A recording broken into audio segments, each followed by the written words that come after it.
Daisy. And I'm Terri. And this is the Monday Mindset Podcast, where we talk about things of interest to us and hopefully to you. So let's get started with episode number 32.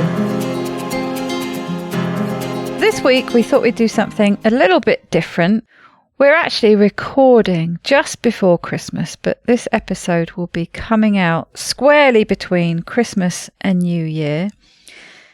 It's that time of year where a lot of us tend to look back on the year we're finishing and look forward to the next year that we're starting. And we thought it might be nice to start off 2021 with a few suggestions and thoughts from us about tips that you can use to head into 2021 with a more positive mindset.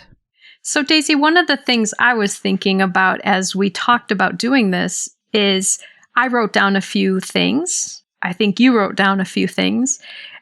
And what's funny is that when we got on here to begin today, we realized that we wrote down some similar things. Yeah. And so either we have started to share a brain through doing this activity together, or these are just some common themes. The first thing that I wrote down, and I think you also, is that I really want to focus heading into the new year, especially coming off a challenging year, something that does harken back to a very early episode of Monday Mindset Podcast, and that is the idea of some type of gratitude. And you talked about the gratitude journal. And when I think about it for me right now, what I want to do is be in the mindset of gratitude more often. So the journal may be part of it, taking times throughout the day to just stop and recenter in that place of gratitude. But I think that attitude of gratitude is really something that I want to make more a part of my life in this coming year. Yes, me too. I actually wrote down something slightly different. I put gratitude or positivity journal.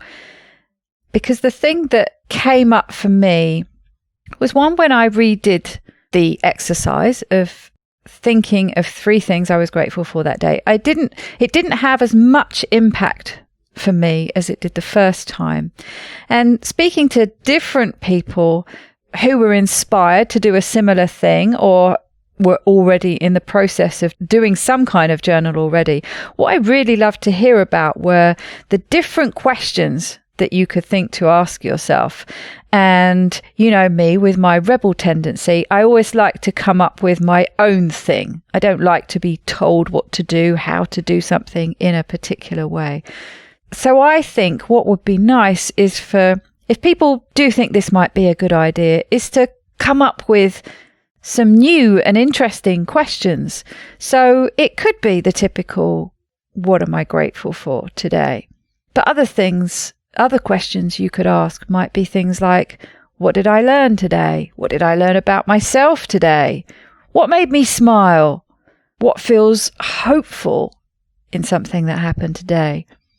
How maybe can I reframe something that didn't go so well and find a positive element from that? Or again, harking back to, what can I learn from that? What can I learn? Maybe, what can I learn from a mistake I made today?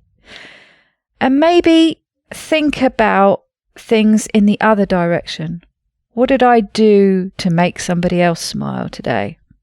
So why not? Yes, let's call it the gratitude journal, gratitude or positivity journal, whatever you want to call it, but come up with your own questions, your own ideas, things that you think might inspire and help you moving forward day to day. I like that. So sort of building on what's gone before, I guess. I really like that.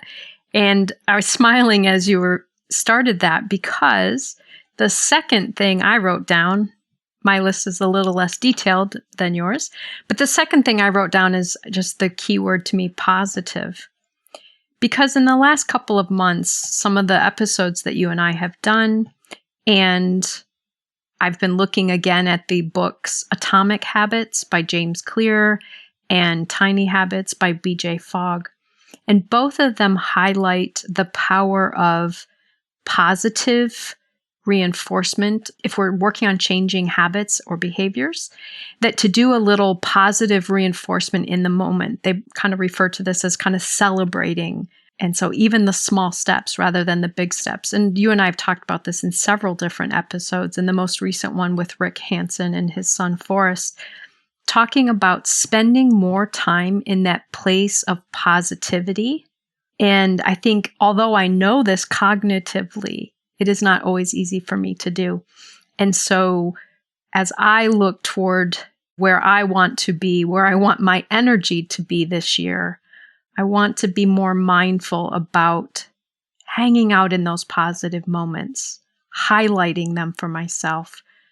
So my positivity journal might even be not only 3 things I'm grateful for from today, but 3 things that I enjoyed today, or 3 positive things from today. I could simplify it even, but in the moment, I want to take more time to recognize the positive and sit with that feeling. I want to cause my neural pathways to strengthen around those positive things more.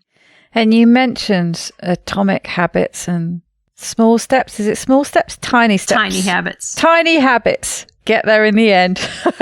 I'm looking at I wrote down small steps was what I wrote down. And it's a little book, actually, which I'm going to use one week. It's called, I think, The Kaizen Way, which is at least what this author talks about, is what these little micro steps are based on.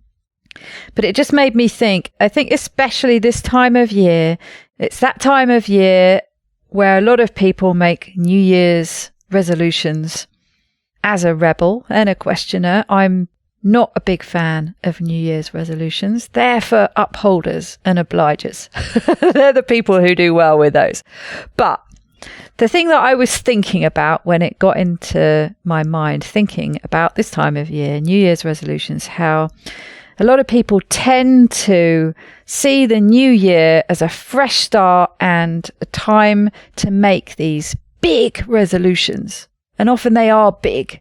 This is the year I'm going to lose all the weight I've been meaning to lose. This is the year I'm going to train to run a marathon. This is the year, you get the idea. Big things.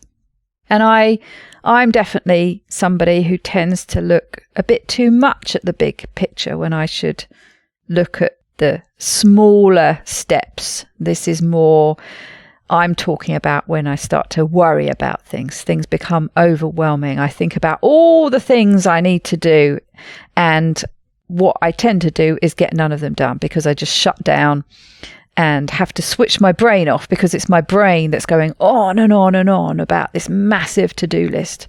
And so I have to switch it off by doing something that switches it off, doing online jigsaws, watching Netflix, whatever it is. And I get nothing done, which of course makes me feel worse, adds to the problem the next day. What I need to do, of course, is to focus on the small steps. But it got me thinking along these lines of New Year's resolutions, and also how we tend to compare ourselves to other people. So, you might have a friend who's said they're going to train for a marathon, and they actually do train for a marathon and they're going great guns, and you might have made some kind of resolution around exercise. And it made me think of this book and an example in the book where a woman who came to see him was wanting to, I think, improve her fitness, do more exercise, was struggling with it, blah, blah, blah, the usual. But what he said to her was, what I would like you to do is spend a minute every day marching on the spot in front of your favourite TV programme. And she looked at him like, he was a bit crazy and said, is that all? Yeah, that's all. That's the point of tiny steps, is to break it down into something very, very small.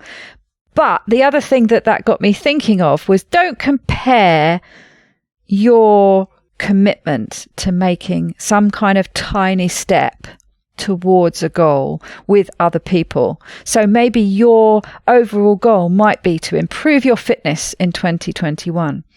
And your tiny step towards doing that is, whatever it is, marching on the spot for a minute every day, walking up and down your steps 10 times, doing 3 sit-ups a day, whatever it is, a tiny step, something that you can commit to If you can commit to that and keep doing it every day, that's going to be a huge achievement. It's going to give you those little dopamine hits. It's going to really build a momentum towards improving your fitness. Imagine if you do that every day for the whole year.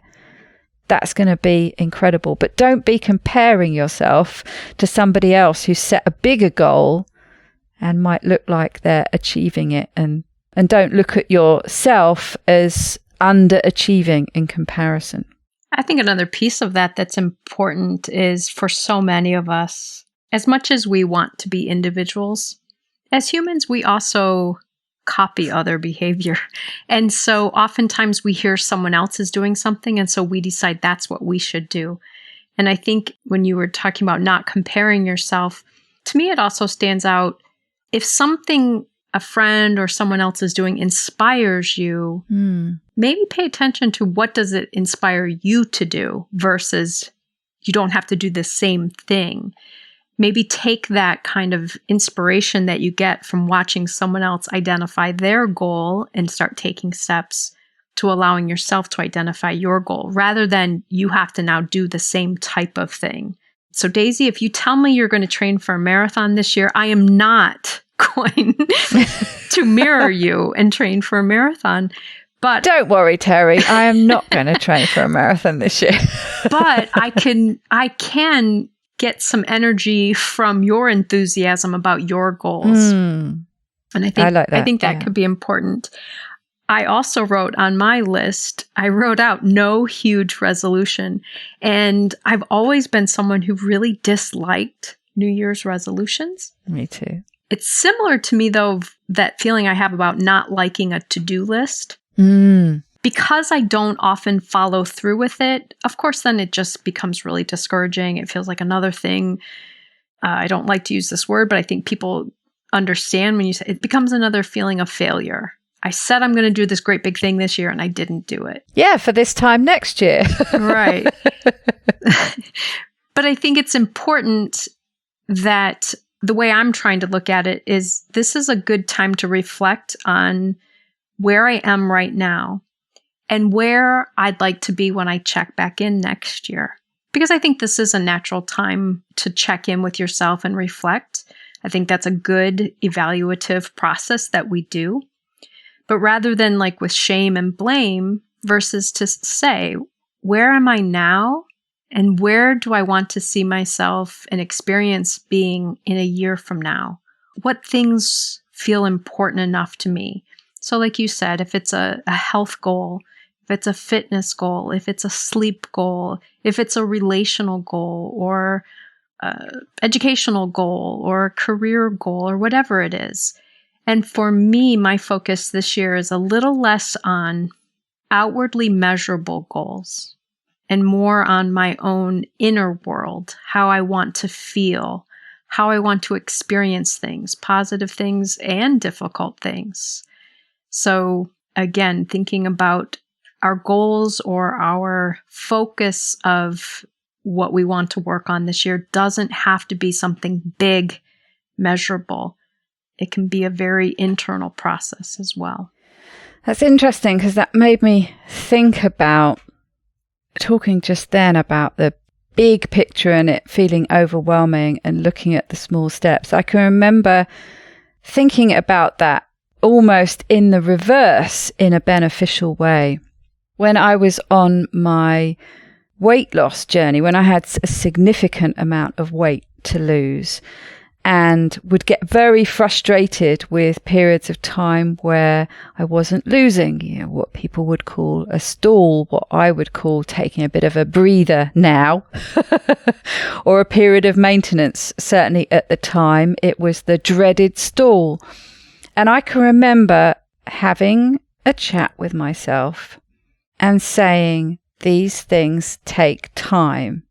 And I guess basically saying, the big picture is made up of small steps.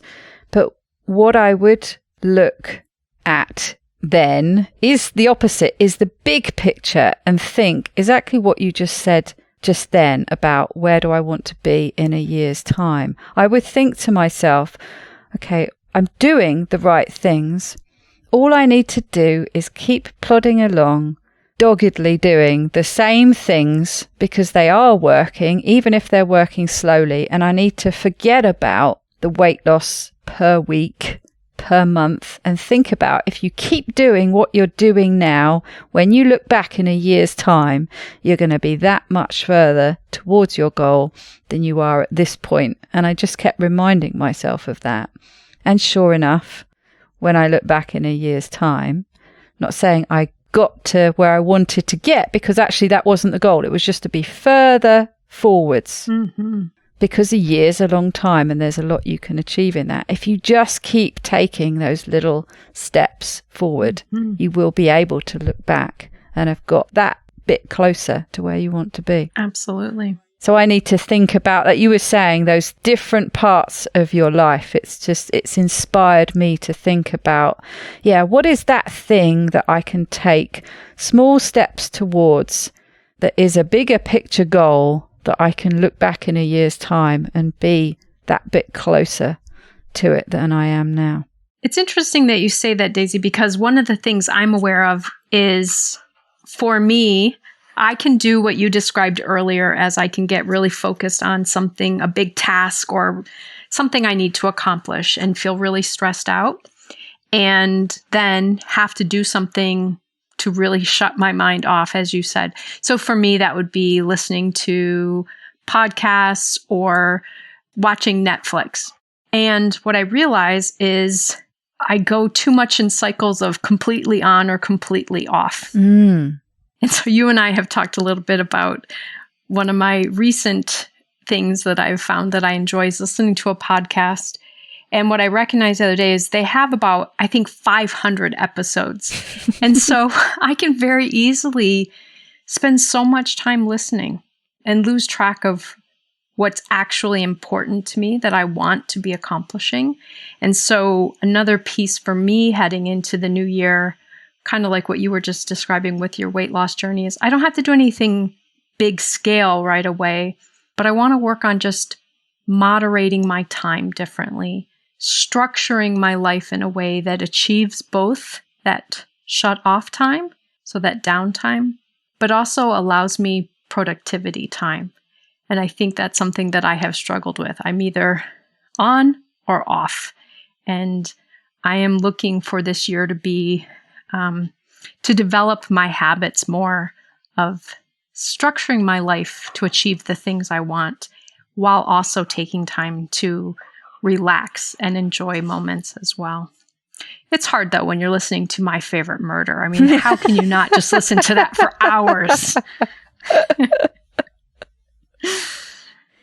Yes, that brings to mind something that you remind me of often, actually, is a reframing of those periods of time where I've been complaining to you about how I've got nothing done because it's been one of those days where I've had to switch my brain off, and I've been so unproductive, and I've been beating myself up talking to you about it. And you've encouraged me to reframe that in a more positive way, in that, it served its purpose. You having that downtime, or you switching your brain off from that overload, it did serve a purpose. And it just made me think of a post that came up in my Facebook group today with somebody who'd come back into the group who'd been away for 3 years. And, she said over this period of time that she had tried and failed many times. She was talking about diet, but you could be talking about anything with this. And it just made me think, because of course, naturally, like I did with that, beating myself and talking to you about the lack of productivity, of course, what she was focusing on was the failed part. And as it is so often, is so much easier to do as an outsider looking at what somebody else says, what struck me was the word you should be focusing on here is tried. You tried so many times. So which is the more important word out of tried and failed? To me, it's tried.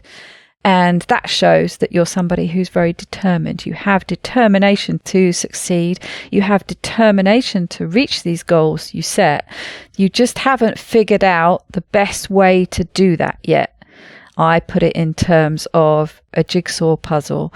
You just haven't figured out how to put the pieces together properly yet, but you do know you're just trying to put the jigsaw parts together with mittens on or something. Do you know what I mean? You know the answers, they're in there. We've just got to help you figure them out. But the fact that you tried and failed and tried again so many times shows me that you're a very determined person. So I guess really what I'm getting at in that long-winded ramble is just to sometimes when you're beating yourself up about things is to reframe it and actually see what you can take from that in a more positive light. That's where we started. So that's where we can wrap up, I think, with just trying to reframe in a positive way or in a what can I learn from this kind of way, heading into a new year, which I certainly feel there's a buzz of hopefulness about and positivity. And one of the things that you just described, I'm going to take this as an analogy for me, a visual. Your example of doing a jigsaw puzzle with mittens on makes me really think about the word try and failure. And really it's about, if it's something you already know the skills and know the information, it's now about focusing on removing barriers.